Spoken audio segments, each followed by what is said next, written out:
Sr. Deputado Jorge Fão, presumo que é o Sr. Deputado que intervém em nome do Partido Socialista. Tem a palavra. Muito obrigado, Sr. Presidente. Tranquilos os ânimos e concentrados na matéria que temos aqui hoje para conversar com o Sr. Engenheiro Jorge Camões, a quem cumprimento, em primeiro lugar, em nome do Partido Socialista, agradecer a sua presença. E, Sr. Engenheiro, permita-me duas notas iniciais, antes de lhe colocar algumas questões. Uma primeira é que o senhor fez questão no início da sua intervenção de dizer que não era político, que as questões de natureza política não eram com o Sr. Engenheiro.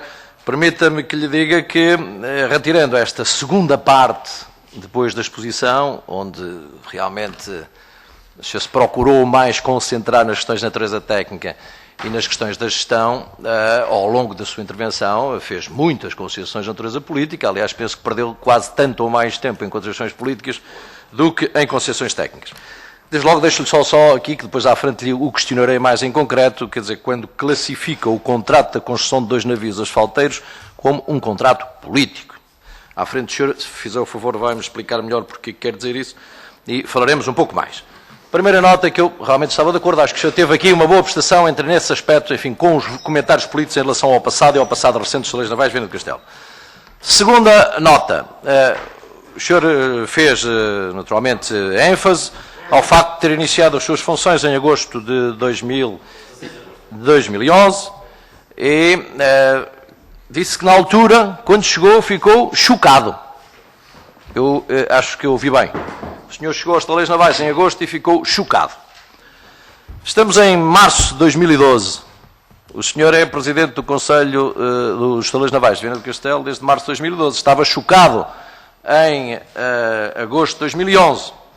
Bom, mas entretanto, senhor presidente, o que é que acontece? Não foi possível conseguir nenhuma solução, plano de viabilização, entretanto, para os Estaleiros Navais de Viana do Castelo.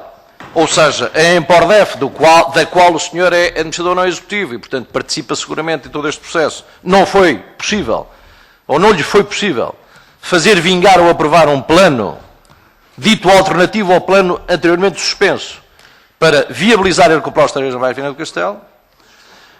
Entretanto, foi suspenso, ou continuaram suspensos os trabalhos, e penso que se agravou ainda mais essa paragem, porque total e definitiva, no que diz respeito à construção do segundo navio patrulha oceânico. Entretanto, não se iniciou a construção dos navios asfalteiros, nem sequer se conseguiu financiamento para adquirir materiais para iniciar a construção dos navios asfalteiros. Entretanto, também se agravaram de forma dramática, tanto quanto percebemos, as condições de tesouraria dos Estaleiros Navais de Viana do Castelo. Deixaram-se pagar salários a tempo e horas, deixaram-se pagar a maior parte dos fornecedores, vive-se, tanto quanto se percebe, o senhor agora poderá confirmar, uma situação aflitiva, mensal, eu diria quotidianamente, relativamente à situação de tesouraria. Este é se quisermos, a folha de serviços que, envolvidos a este tempo, temos para constatar. E, portanto, eu perguntava-lhe, Sr. Engenheiro, se em agosto de 2011 o senhor ficou chocado, qual é o seu estado de alma hoje em dia, em março de 2012, relativamente à situação dos Estaleiros Navais de Viana do Castelo? Era importante que nos dissesse. Mas sobre cada uma desta questão, destes aspectos que lhe foquei, gostávamos de lhe colocar algumas perguntas. Umas já aqui foram mais ou menos enunciadas, mas eu queria pormenorizar aquilo que nos move conhecer. Em relação a esta questão de não ser possível, ainda não ter sido possível, uma definição, só ontem, é que foi anunciado que realmente se vai privatizar os estaleiros, se vai iniciar um concurso público, se vai arranjar financiamento. Aliás, o senhor agora disse isso, o financiamento está aí já agora para comprar os materiais para tomar início, esta semana, financiamento. Não foi possível, nada disto, ao longo de todo este tempo.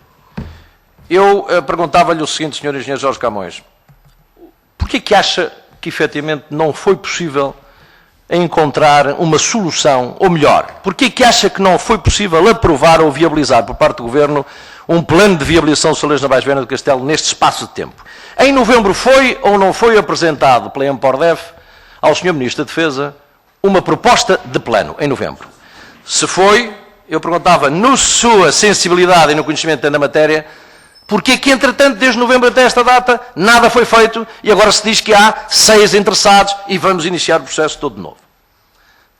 Por favor, responda-nos a estas duas questões sobre o dito cujo enigma da solução para a violação das leis navais de Viana do Castelo.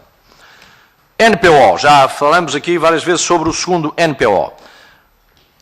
Está completamente parado. Aliás, o senhor fez aí uma série de descrições e levantou um conjunto de variedíssimos problemas sobre garantias, sobre um conjunto de outros aspectos que se prendem com o NPO.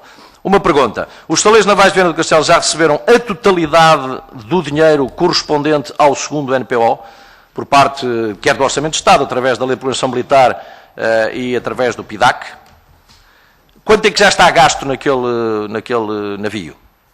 E uma outra pergunta sobre este assunto.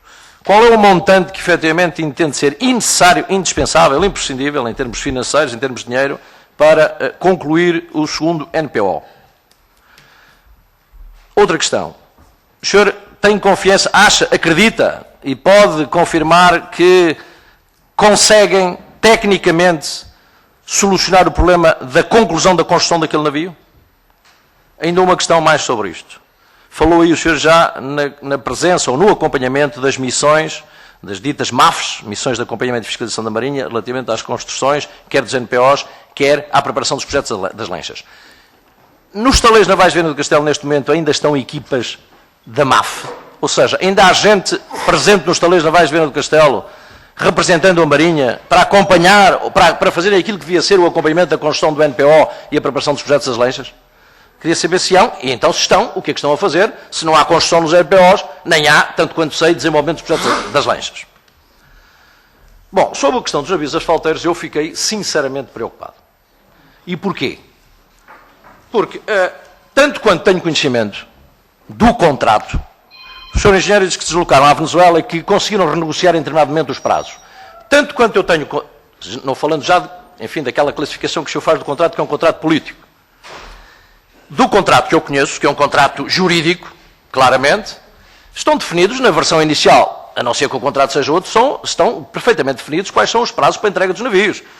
O contrato entrou em vigor em 8 de fevereiro de 2011, e o que diz lá taxativamente é que o primeiro navio tem de ser entregue 36 meses depois, concretamente 8 de fevereiro de 2014, e que o segundo navio 45 meses depois da data de entrada em vigor do contrato. Isto é o que consta do contrato. E consta também, como o senhor sabe, que há 30 dias sem penalizações de tolerância para o não cumprimento, que nos 180 dias imediatamente seguintes há uma multa de 20 mil euros dia por incumprimento e que, envolvidos 210 dias de atraso, há lugar à possibilidade de denúncia, ou seja, de rescisão com justa causa por parte do armador. É o que eu conheço do contrato. O senhor diz, já fui à Venezuela, já renegociamos os contratos, temos condições para entregar os 2 navios em fevereiro de 2014, eu sinceramente não percebo rigorosamente nada disto. E agradecia que fizesse o favor de pormenorizar que renegociação foi esta, primeiro. Se foi celebrado algum aditamento escrito ao contrato onde esteja consubstanciada estas renegociações. E sinceramente, senhor engenheiro, eu não lhe posso perguntar, nem quero, porque o senhor não me tem que responder, se garante ou não politicamente o cumprimento do contrato, porque essa não é a sua matéria. Mas eu queria perguntar-lhe aqui hoje, muito clara e frontalmente. O senhor hoje afirma aqui publicamente que tem condições, se o senhor se mantiver, enfim, admito que sim, como Presidente do Conselho de Administração dos Estaleiros Navais de Viana do Castelo, tem condições para construir os 2 navios asfalteiros e, segundo o senhor diz, para os entregar em fevereiro, março, segundo o senhor diz, de 2014? Queria que fizesse o favor de dizer isto. E, por outro lado, dizer, o senhor diz que o financiamento, para aquilo que é o indispensável, tanto quanto sabemos, que é o desenvolvimento do processo de aquisição do aço e da aquisição dos sistemas propulsores, que tem condições em termos financeiros, porque está a ser negociado, para disputar rapidamente este processo. Quanto é que precisa? Qual é o valor exato de que precisa, indispensavelmente, para fazer aquilo que o senhor disse, que é ter garantias que lhe permitam desenvolver este processo de contratação pública para a aquisição do aço, para dar início a estes navios? Queria-lhe ainda colocar aqui uma questão relacionada com... Vou terminar, Sr. Presidente. Acho que não tive muito prolongado. Queria-lhe colocar ainda uma questão relativamente a um processo recente que foi desenvolvido de venda de sucata. É uma questão de esclarecimento. Esse processo da venda de sucata está completamente concluído? Qual foi o valor final? Qual foi o valor final do rendimento, ou seja, o produto final da venda da alienação dessa sucata? E uma coisa que eu perguntava também a Sr. Presidente, o seguinte: os vários lotes, foram vários lotes alienados, têm seguramente uma composição dos materiais que o integravam. Isto para sanar qualquer outra dúvida, ou qualquer dúvida que possa existir sobre isto. Nesses lotes, ou em algum desses lotes, estavam incluídas chapas de aço que porventura poderiam estar em condições de ser utilizadas em construções, em novas construções? Ou seja, independentemente das suas respostas, poder-nos-á fornecer a descrição do material que compunha esses lotes de sucata que, entanto, foram alienados? Há uma outra matéria que seguramente na segunda volta será abordada, que tem a ver com a hipótese que foi gorada da construção dos navios para a Douro Azul. Mas para já, Sr. Presidente... Muito obrigado. Sr. Engenheiro.